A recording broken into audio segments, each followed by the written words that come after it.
Good morning. Myself Prateek Sethi of class 6B. My project's title is S Analyzer, Stress Detection and Analyzer of a Person.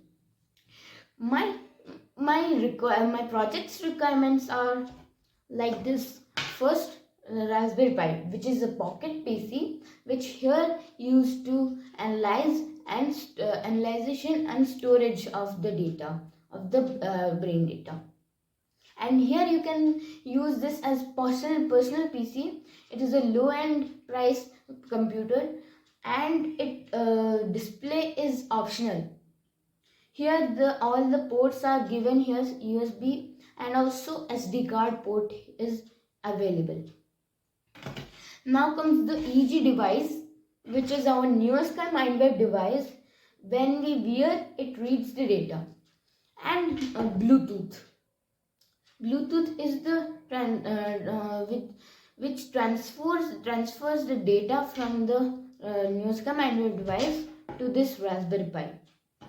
Now you can also attach additional like protective to this Raspberry Pi, fan for cooling, and etc.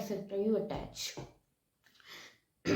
Now then the technology and software used here: machine learning, like machine learning, fuzzy logic, the cloud database, and Python script. The Python script is run in this Raspberry Pi. We have to code in it and we can run this in Raspberry Pi. Now comes methodology. Attention and meditation levels of the person has been received from this Neurosky Mindwave device, EG device, and transmitted to this Raspberry Pi using Bluetooth for storage and analysis. And these all brain data or in form of attention and meditation are stored in this Raspberry Pi in a CSV file format. Now the Python program is used to implement the fuzzy logic, and it accepts attention and meditation levels of the person as input and provides mental stress as output.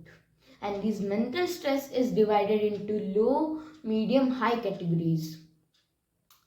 Now these data would be a training data set of the machine learning for machine learning algorithms analysis, and further fuzzy logic based mental stress and mental stress models can be judged by machine learning algorithms like support vector machine, naive Bayes, and decision tree.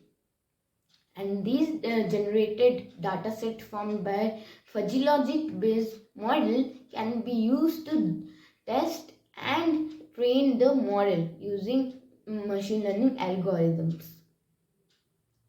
Now the support vector machine provides more and better accuracy than naive Bayes and decision tree.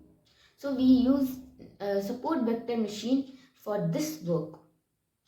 Now support vector machine is a machine learning algorithm and generated from the Python program, and it also accepts the attention and meditation levels as input and provides the mental stress as output.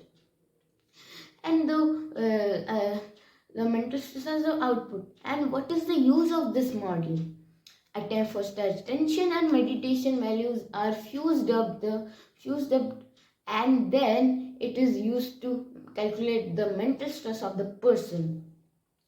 And it is used in physiological study, confidence study, clinical application, brain study, and also can run a whole vehicle. So that's it. Now let's see what is the performance of app. Now the mental stress of the person is being reflected in this smartphone. As you can see, attention, meditation, and mental stress of the person. And these values are varied on our data obtaining from our brain.